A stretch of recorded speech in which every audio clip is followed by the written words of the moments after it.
Good morning বন্ধুরা, সবাই কেমন আছো? সকাল সকাল সকাল উঠে পড়েছি। আজকে শনিবার, আজকে আমার ডিউটি আছে। জ্যাজির তো ছুটি। জ্যাজির 9 তারিখ থেকে মেজর এক্সামগুলো শুরু হচ্ছে, আর 3 তারিখ থেকেই মাইনারগুলো শুরু হয়ে যাচ্ছে। তো দেখো, এখন ঘড়ির কাঁটায় হচ্ছে 9:30 মতো বাজে। হেক্টর গেছে ওয়াকে।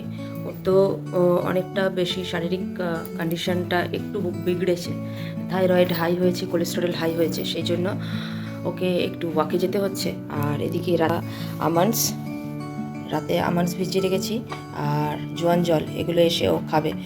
আর আমি সকালবেলা আমার 9টায় ডিউটি আছে, সেই জন্য একটু সকালবেলা উঠেই হেক্টর চলে যাওয়ার পরেই আমি একটু ব্রেকফাস্টের ব্যবস্থা করছি। অনেক দিন পরে আমি কখনো বানাইনি, আজকে ভাবছি একটুখানি পোহা বানাবো, দেখি কেমন হয়। আর ওদিকে বসিয়ে দিয়েছি ডিম সেদ্ধ। আর জ্যাসলিন এখনও ঘুমাচ্ছে, তো এগুলো বানিয়ে নিয়ে তারপরে ওকে ডাকবো। আমার 9টায় ডিউটি, তো আমি বেরিয়ে যাব। সারাদিন ওরা বাপ বেটিতে থাকবে, পড়াশোনা করবে বাড়িতে। তো চলো এগুলো বানিয়ে, আর তারপরে যেতে হবে অফিস। তো দেখো, সব কিছু গুছিয়ে নিয়েছে। এখানে টমেটো, গাজর, ক্যাপসিকাম, লঙ্কা, পেঁয়াজ, এখানে আছে একটু ধনেপাতা কুচি, আর এইখানে শুকনো জল ঝরিয়ে রেখে দিয়েছি, চিড়ে ধুয়ে নিয়ে এবারে করে নেব। এদিকে একটু কড়াইশুঁটি ভিজিয়ে রেখেছি, এতে বরফে ছিল, একটু ছাড়তে সময় লাগবে। তো চলো আগে বাদামটা ভেজে নিই।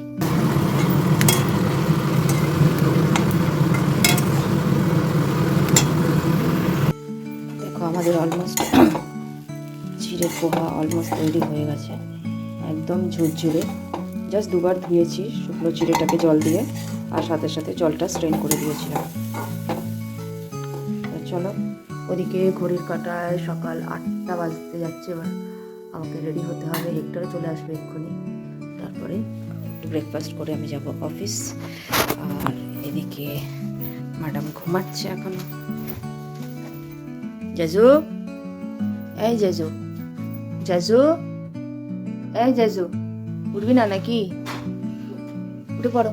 তো চলুন, হেক্টরও ওয়াক থেকে চলে এসেছে। এবারে আমি আর ও দুজনে মিলে একটু ব্রেকফাস্ট করে নিই, করে আমাকে ও অফিস ছেড়ে আসবে, আর জ্যাজি আর ও বাড়িতে থাকবে।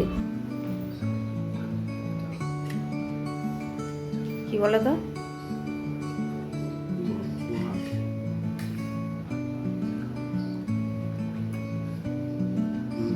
ভালো হয়েছে? তো আমি অফিসে চলে এসেছি। আজকে 12:30টার সময় বেরিয়ে যাব, 9টা থেকে 12:30টার ডিউটি। আর ওদিকে হেক্টর আর জ্যাজি বাড়িতে রয়েছে। আমি ফোন করেছিলাম। আজকে একটা নতুন জিনিস হেক্টর দেখে অবাক হয়েছে, আসলে তো জানতো না। তো জ্যাজি যে একা একা ব্রেকফাস্ট বানাতে পারে, আমার থেকে শিখেছে। আমি চলে আসার পর ড্যাডিকে আবদার করে বলেছে যে আমি পোহা খাবো না, নতুন কোনো জিনিসও ট্রাই করতে চায় না। তাই ড্যাডিকে দিয়ে ব্রেড আনিয়েছে আর অমলেট। ড্যাডি একটু ওয়াশরুমে গেছিলো, ও নিজেই ডিম ফাটিয়ে সেটাকে গুলে পাউরুটিটাকে দুখণ্ড করে কেটে, এবং ডিমে যা যা ও খাবে, পেঁয়াজ, ক্যাপসিকাম সমস্ত কুচি কুচি করে কাটা হয়ে গেছে। ড্যাডি তো এসে দেখে অবাক যে তুই এগুলো কোথা থেকে শিখলি, কীভাবে করলি। তো তারপরে আমরা ওকে অবশ্য এটাও বললাম যে সামনে বড় কেউ না থাকলে তুমি এসব কাটাকুটির কাজ একেবারেই করবে না। তো যাই হোক, মেয়েটা আস্তে আস্তে বড় হয়ে যাচ্ছে। ড্যাডি তো দেখে আজকে অবাক। সামনের বছর তো ক্লাস 6 হয়ে যাবে, তখন স্কুলের টাইমিংটাও চেঞ্জ হয়ে যাবে, দুপুরের দিকে 11:30 থেকে 5টা। তো সকালে ও যখন উঠবে তখন আমি থাকবো না, আমার তো মর্নিং ডিউটি থাকবে। হেক্টরও হয়তো কাজের জন্য বেরিয়ে যাবে, তো ওকে বাড়িতে একা থাকতে হবে, তাই একটু স্বনির্ভর হওয়ার চেষ্টা। আজকের ভিডিওটা তাহলে এখানেই শেষ করলাম। সবাই ভালো থাকবেন। ভিডিওটা ভালো লাগলে একটা লাইক করে দেবেন।